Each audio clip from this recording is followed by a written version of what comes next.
The following program contains content unsuitable for children and flashing images. Hello? Where's Stephanie? I remembered the night that she didn't come home very well. Terry worked at night, so she came home at all different hours. Their car would normally be parked right out at the head of our trailer, and it wasn't there. I was screaming in the car, just no, no, no. Natalie worked a little bit late that particular evening. What happened? Why? Why her? We've got young females with stab wounds, blunt trauma that are being left out in isolated areas. You know, if you don't catch him, he's going to kill again.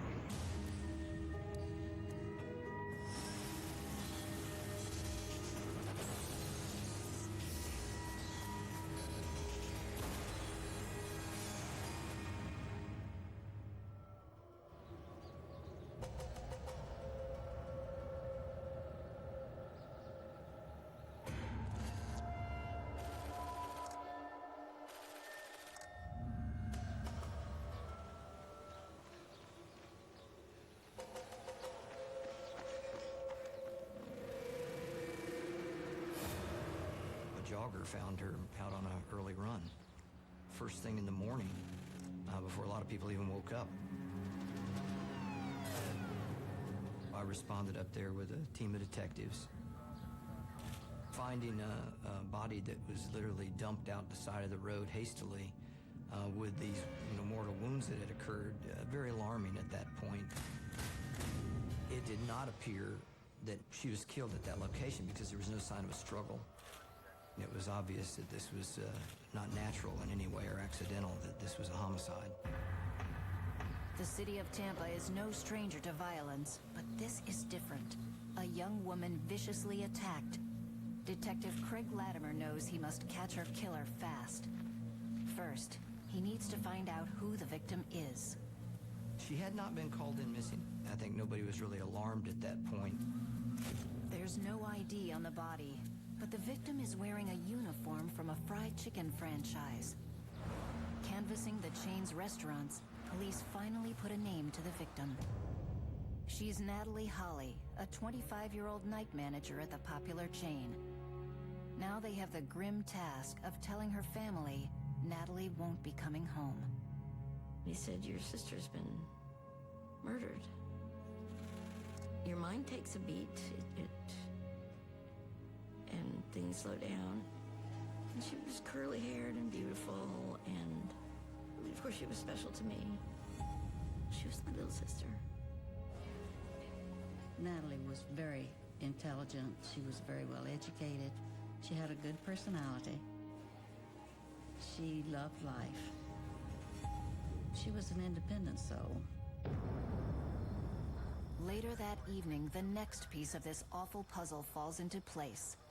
Natalie's car is found on a country road 5 miles from where her body is discovered.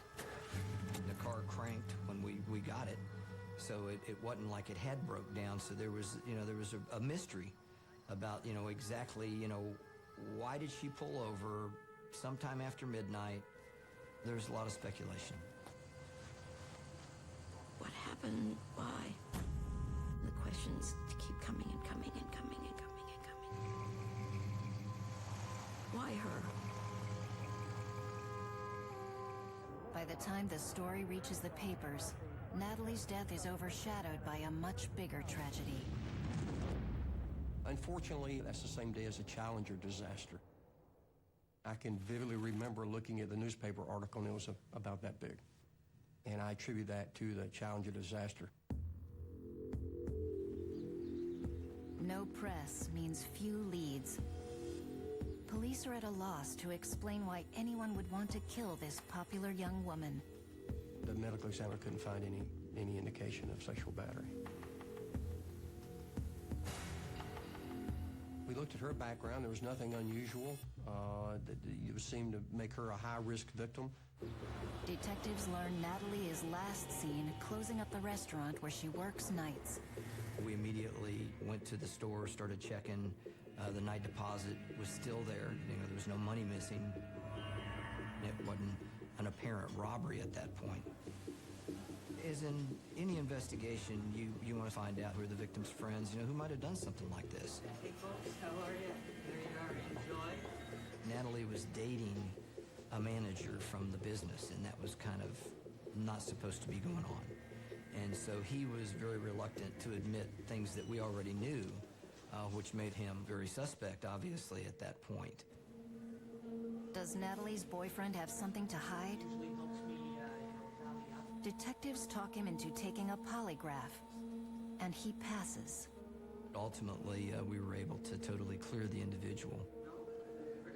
We couldn't find anyone that was known to Natalie at that time that we considered a suspect.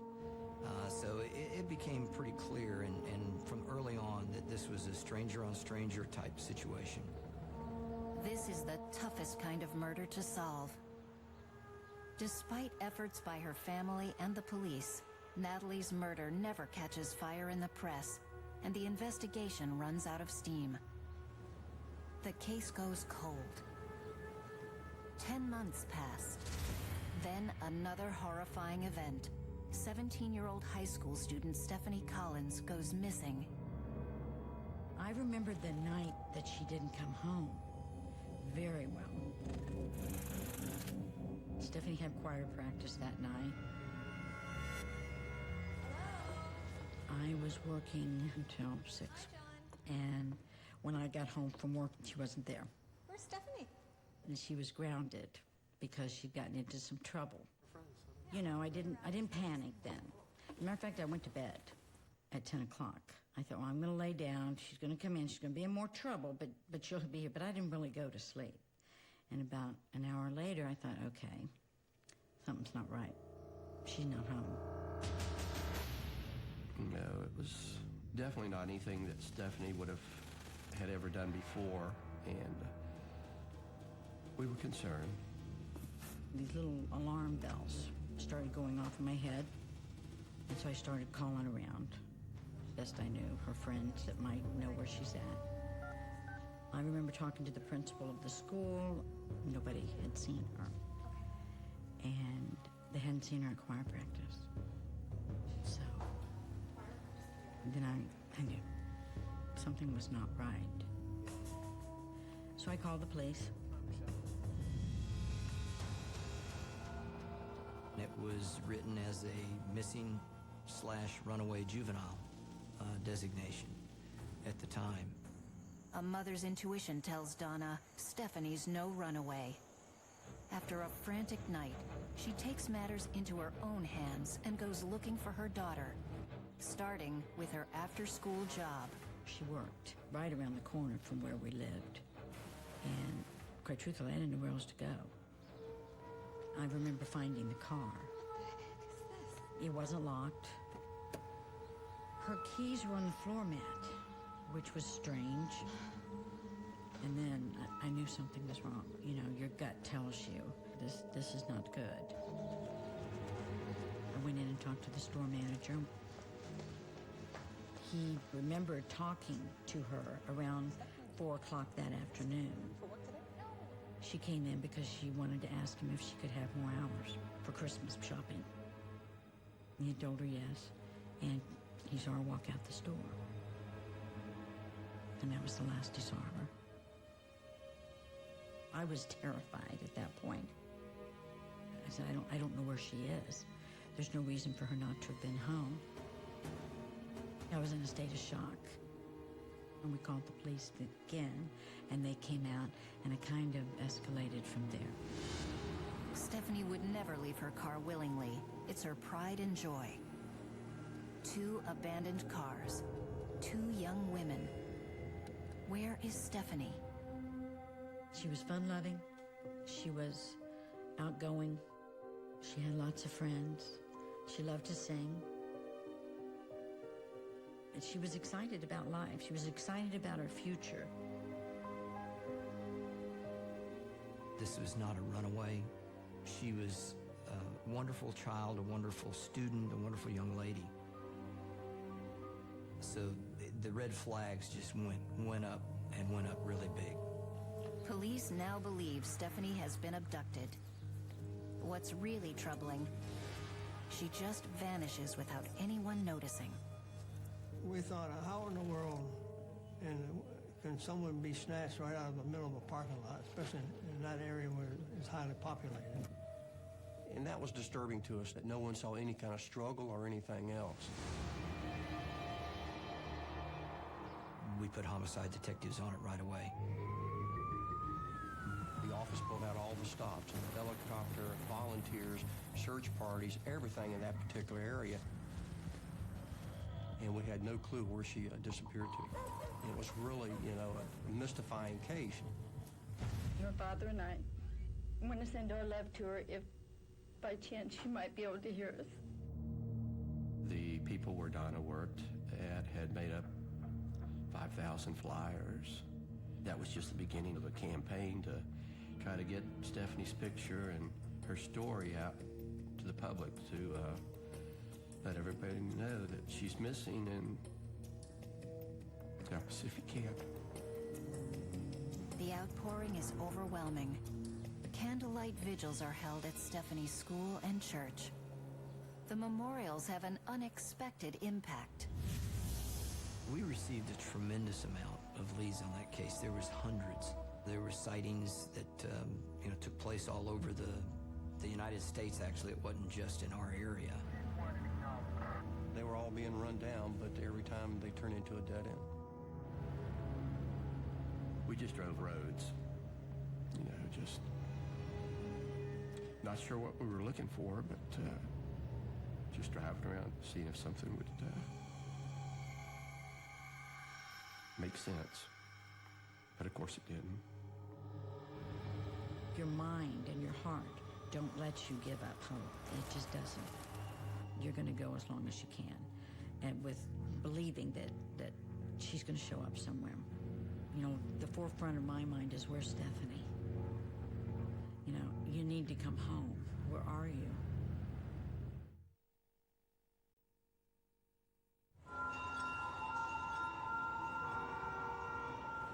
Hillsborough County, Florida, includes the state's third largest city, Tampa. The area sees its fair share of violent crime, but in 1986, police are consumed by two eerily similar cases: the murder of 25-year-old Natalie Holly and the disappearance of 17-year-old Stéphanie Collins. She's been missing for a month, and there's little hope they'll find her alive. We just could not find any trace of the young lady. But we're facing reality too. If a person's missing for that period of time, the chances of their safe recovery is really slim. The more time that went on that Stéphanie was missing, only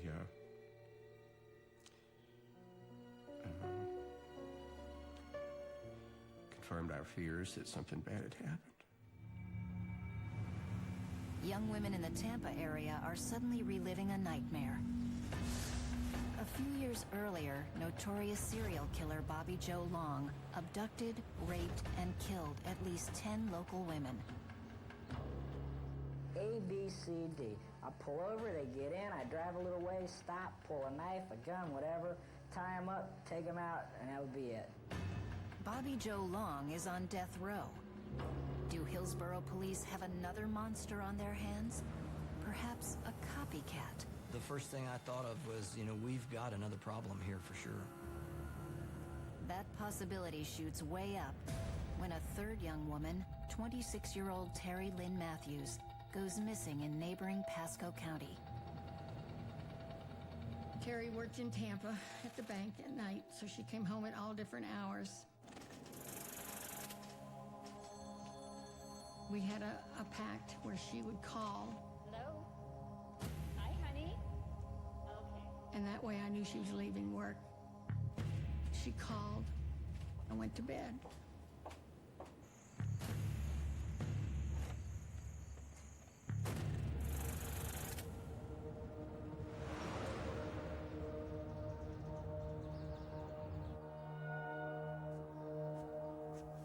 first thing in the morning, I jumped up because her car would normally be parked right out at the head of our trailer.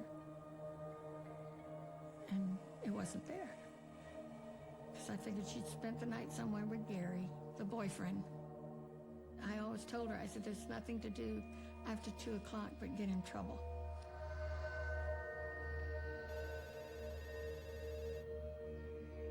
The phone rang in her room. She had her own phone.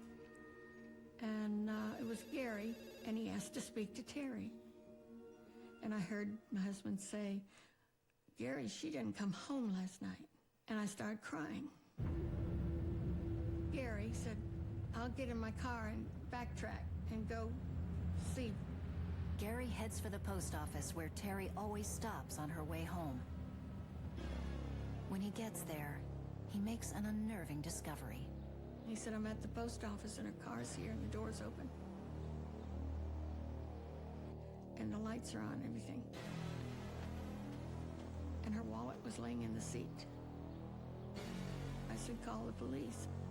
Another empty car. Another young woman missing. It was like a time you never dreamed. You had no idea what would happen. You just don't want to believe. You know, you're going to check every nook and cranny before you let your mind go to anything else. As Gary looks through Terry's car for a hint about what happened, the terrible news comes in. Her body is found. She was wrapped in a sheet. She was missing her shoes. Her body was soaking wet. And her keys to her car were sat on top of her body. Based on the finding Terry's body where she was, somebody would have to know that area. Whether they lived in the immediate area or whether they went through there a few times, because it is off the beaten path. Terry's death is as appalling as Natalie's. She too has been badly beaten and stabbed. There was semen stains found within her pants. Nothing was taken from her of any value. So my initial indication was rape was the motive for the crime. She was just Terry. She wasn't fancy. She was the all-American girl. Fun-loving, athletic, a good friend, a good daughter. You try to keep busy, doing the dishes, making the beds, anything just to not sit still.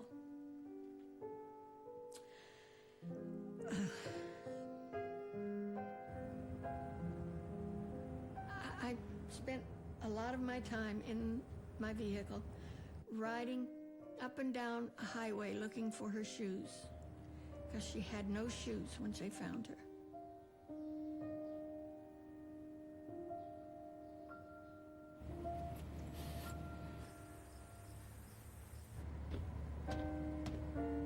I was screaming in the car, just no, no, no, that's all I could say.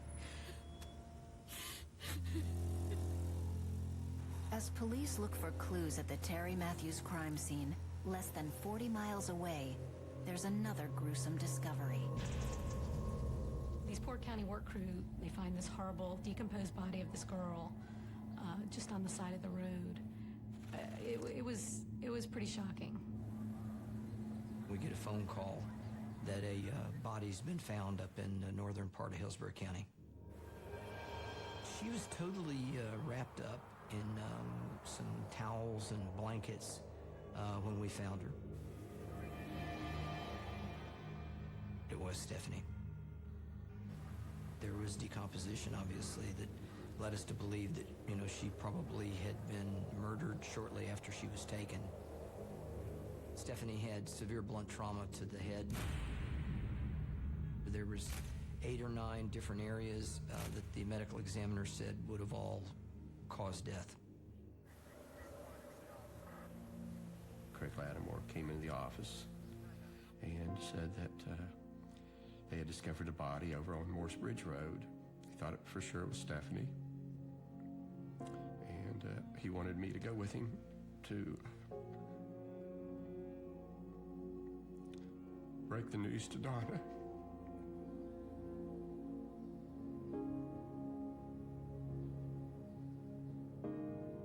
She knew. Just looking at us, that it was bad news, and that didn't even have to tell her. What I really felt like doing, you know, just totally crawling into myself. It was a tremendous, tremendous loss. I had a lot of guilt. Not that I should have, but you feel like, well, I should have done this. I should have told her to be more careful. At that point in time, I guess the search was over. We knew what the resolution was. That Stéphanie wasn't coming home. 3 young women, Stéphanie Collins, Natalie Holly, and Terry Matthews, killed in similar circumstances in less than a year. The implications are chilling. We've got young females with stab wounds, blunt trauma that are being left out in isolated areas. This is related. It causes you to put more pressure on yourself and on your agency with something like this. What these individuals do is progress, and they get better at what their skill is, and their skill is killing. You want to catch the individual, okay? Because you know if you don't catch him, he's going to kill again.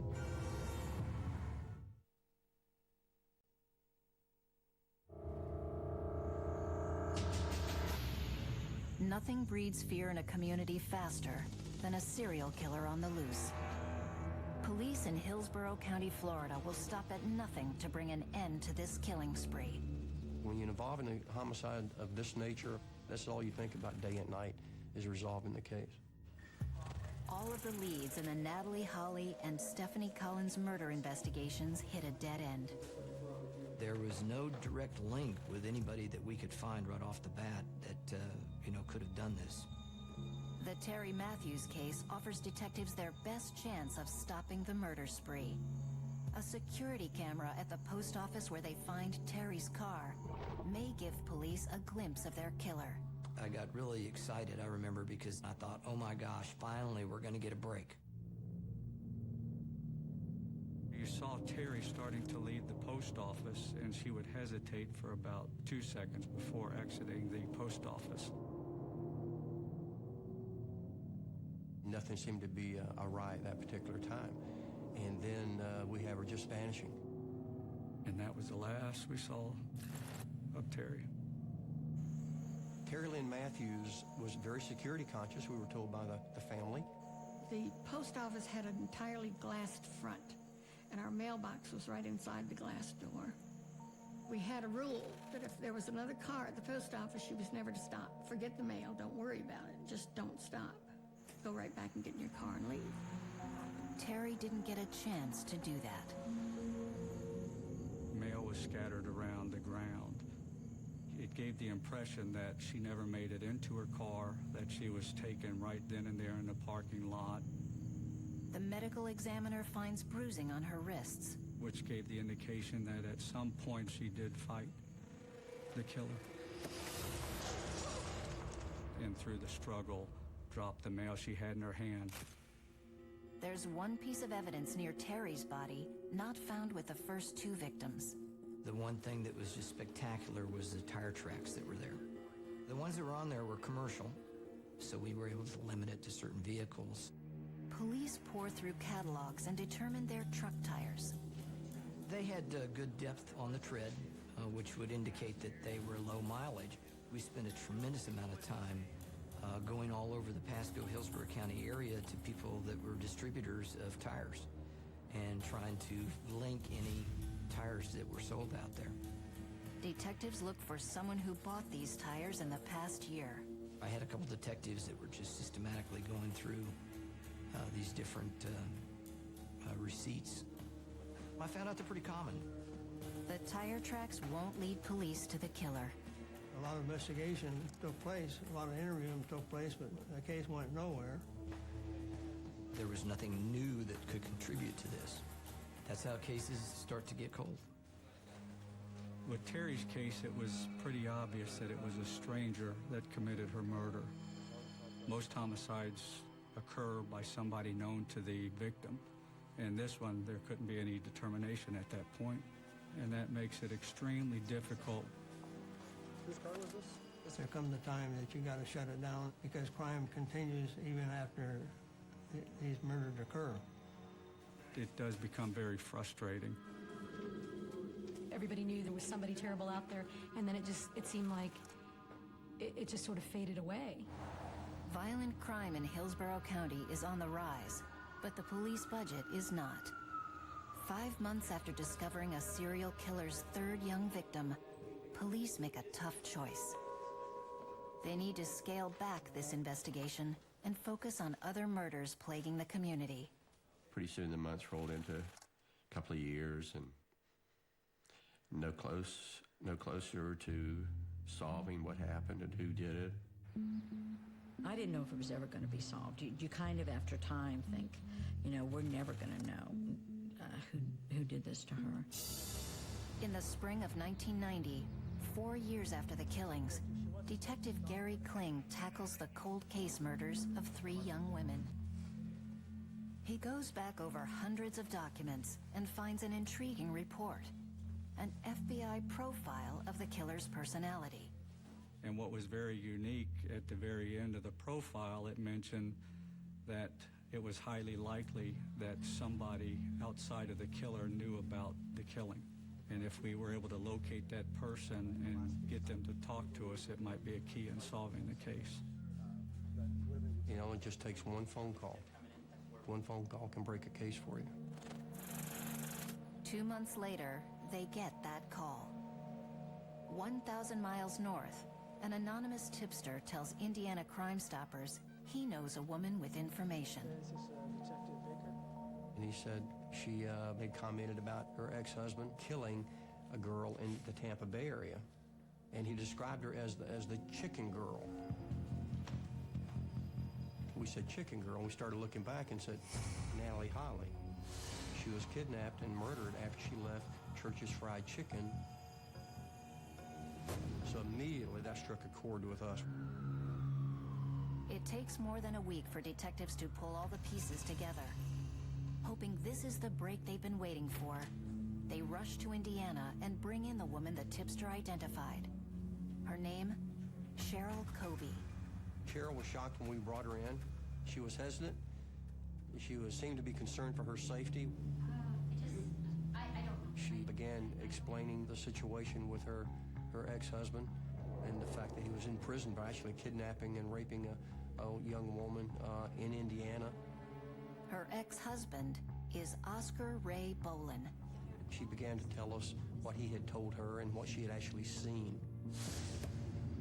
The night Natalie was kidnapped and murdered, she said Oscar Ray had left the house, and then suddenly earlier in the morning he came in. He threw a purse on her bed, and he started showing her stuff in the purse belonging to another woman. It's Natalie Holly's purse. And he said that he had got her. Where did you get this? And then he told her that you need to come help me.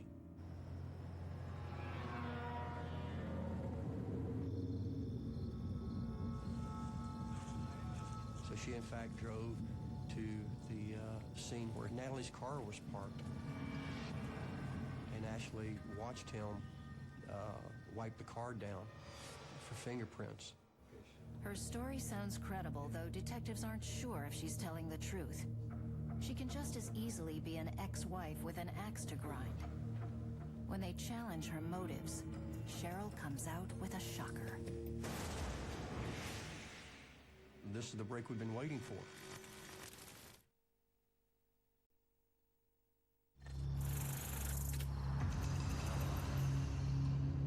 Four long years pass for 3 Tampa Bay families who've each lost a daughter. Hillsborough County Police have the case on the back burner, when a tip comes in from Indiana.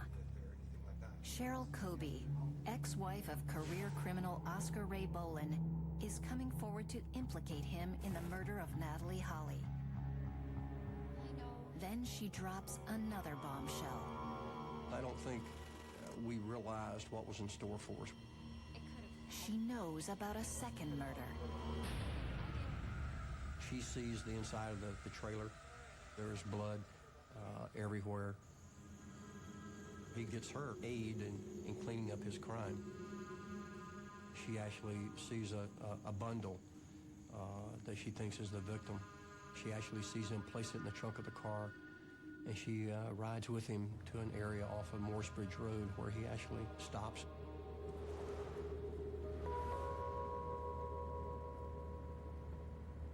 She didn't get out of the car. She didn't see the body per se, but she thought it was definitely a body, and it being dumped in the ditch. Her story matches another of their unsolved murders, that of high school student Stéphanie Collins. It also confirms what police already suspect. At least 2 of the murders are committed by the same man. As for the third victim, Terry Matthews, Cheryl claims she knows nothing about her. Problem is, detectives can't be sure if anything she says is true.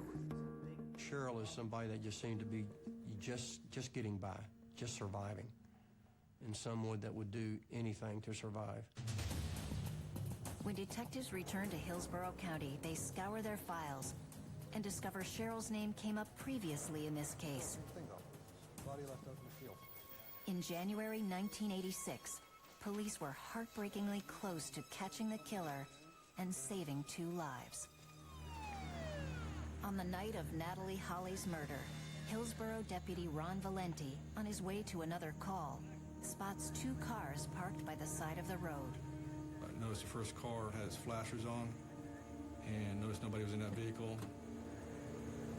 Deputy Valenti notes the plate number. I moved up a few feet to the vehicle in front of that vehicle, saw 2 subjects in that vehicle. The man says he's out of gas and is driving her car to a gas station. Asked him if everything was okay, and she responded that everything was okay. Deputy Valenti moves on to his next call. At the time, I didn't think anything of it until that morning. When Valenti makes the connection between Natalie's car and her murder, he runs the plate number of the other car parked by the road. The tag number was in fact registered to Cheryl Olin. Cheryl was contacted and totally alibied anything and said it must be a mistake. My car was parked here all night. There was nothing to it. At that point, there was nothing else to go on. There was nothing to tie him into this case. Had Cheryl told the truth, the lives of Stéphanie Collins and Terry Matthews would have been saved. More than 4 years later, detectives hope Deputy Valenti can positively identify the man in the car from a photo lineup. I was thinking that has been a long time, but when I was shown the photos, I pretty much went right to that person. That was the face that I remember talking to that night. It's Oscar Ray Bolin. Deputy Valenti is sure he's the man sitting in the front seat with Natalie on the night she's killed. I think about, the opportunity that Natalie Holly had of saying something, yelling or screaming, which gave me an opportunity to at least help save her at that time there. But for whatever reason, she chose not to do that, which may have saved my life, but unfortunately did not save hers.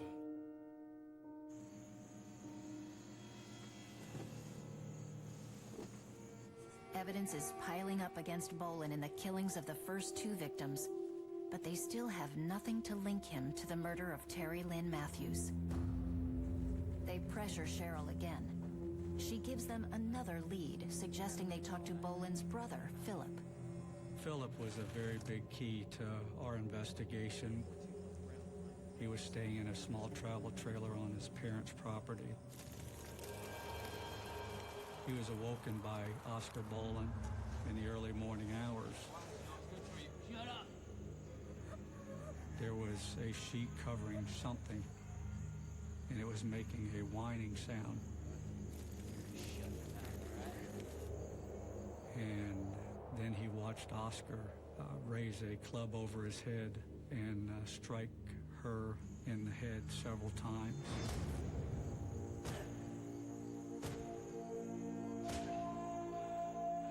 He actually witnessed a portion of the murder. He also saw Oscar running a hose of water on her body. The fact Terry's body was wet when she was found was never released to the public. A detail detectives are positive links Boland to the last of the 3 murders. He mentioned that Oscar told him if any information ever linked him to the case, he would go to jail also for being accessory to the crime. Now, with testimony from his ex-wife and brother, the case against Oscar Ray Boland is building. But to secure a conviction, detectives need more. They discover that around the time of Terry's murder, he's working for a local towing company. He was given a tire buddy, which is a long wooden stick, and it has a hard metal object on the very tip. That coincides with the type of weapon that Philip saw him using on Terry. The owner, Bob Kales, tells investigators on the night of Terry Matthews' murder, Boland responds to a call in the area. Oscar told the Kales that he had gotten lost in Pasco County. Oscar, pick up. Oscar, it's Bob. Pick up the radio. They ordered him back to the property, which he never showed up until the following morning.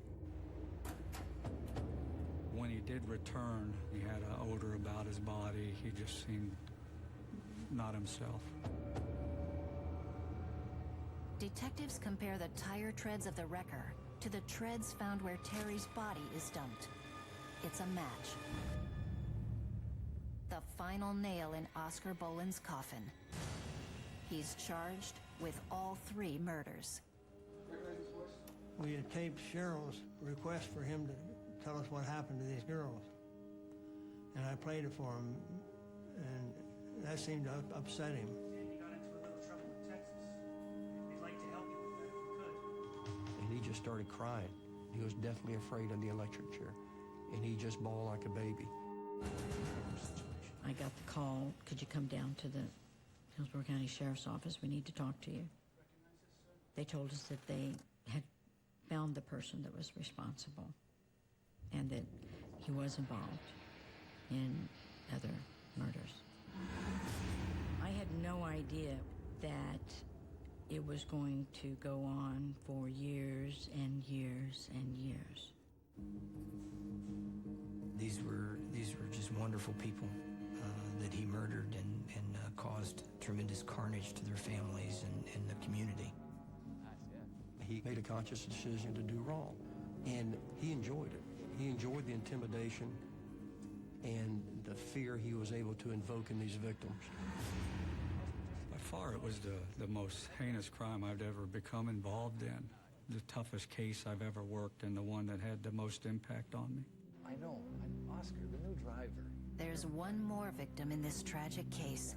All right, look, I'll call you back. Towing company owner Bob Kales can't live with the horror of what the man he hired has done. He finds his pistol.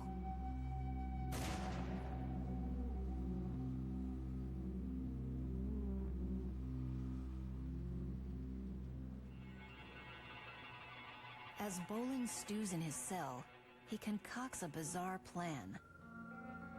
Leading up to the first trial, we had a particular cousin of the suspect, Oscar Ray Boland, demanding to see him in our jail. We placed a listening device in the room. And to our shock, they discussed kidnapping our families. My family, the sheriff's family, the lead investigator, Corporal Baker, and a judge in the case. So he could use that as a bargaining chip to get him to release from jail. We're used to being the hunter, looking for the suspect. Now it seems like our families are actually the hunted. Bolin, his cousin, and a girlfriend are convicted of attempted kidnapping. It's been a long and painful struggle for the families of 3 young women murdered in western Florida. Can they find any solace in the arrest of Oscar Ray Bolin? There's so much anger at this guy. It's like, why? Why did you do this?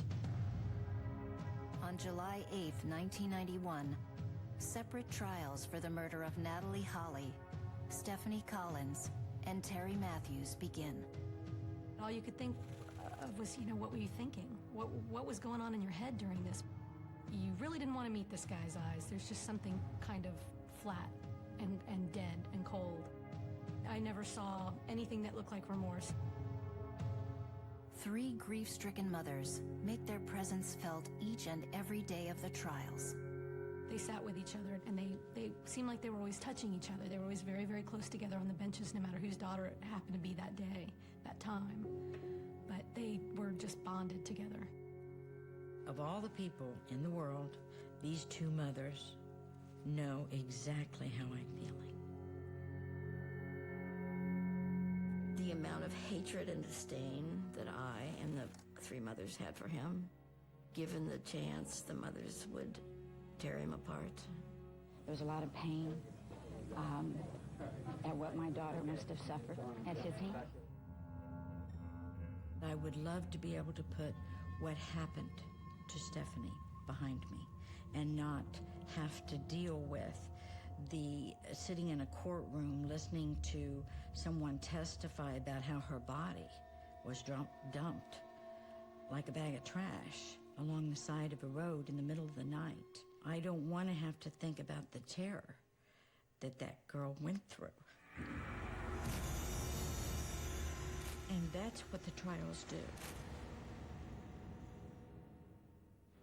I therefore order on a judge that you are sentenced to death for the murder of Terry Lynn Matthews. Oscar Ray Bolin also gets the death penalty for the murders of Natalie Holly and Stéphanie Collins. But the family's ordeal is far from over. The verdicts are repeatedly overturned on technicalities, including the admissibility of Bolin's ex-wife's testimony. Bolin is retried, and 3 mothers must once again endure the horrifying details of what he did to their daughters. When Natalie Holly leaves the chicken restaurant, Oscar Bolin is waiting. He followed her from the actual store. He didn't just happen upon her. And then took the opportunity at this point to get her to pull over. Getting her attention, honking at her. Hey, darling. How are ya? She recognized him because he had been in the restaurant before. Just want to let you know you got a tail light out right now. Cops patrolling the whole area. I just don't want you to get busted, you know? Yeah, I don't...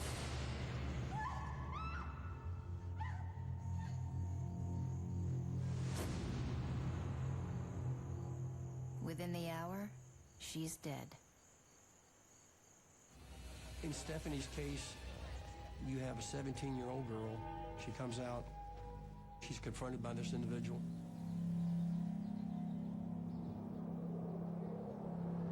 She's scared to death. She was threatened with a knife. And then she was put in the vehicle. He actually took her to a mobile home where he sexually assaulted her and killed her in it.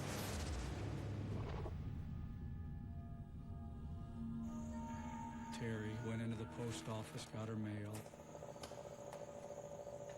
And as she started to leave, she saw the wrecker. When you see a wrecker, what's your first impression? It's associated with public safety. She goes to get into her car, at which time he puts a knife to her side, forces her into his wrecker. He takes her back to his trailer. At that point, he rapes her, stabs her several times in the throat area.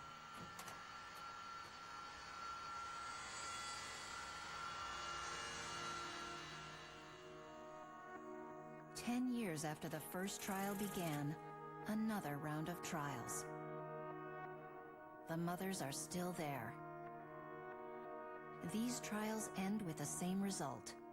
Bolin is guilty and sentenced to death. I mean, I just want him gone. To the point where I would actually like to be one of the executioners. The families are still waiting. Bolin remains on death row, still appealing, hoping for an 11th trial. I was 49 when this happened. I'm 75 now. And I'm still waiting. I dreamt about Terry last night. We just miss her a lot. And I'll go to my grave missing her. I miss the young woman that she would have grown into, the children that she would have had, the wedding. I'll never have that with her.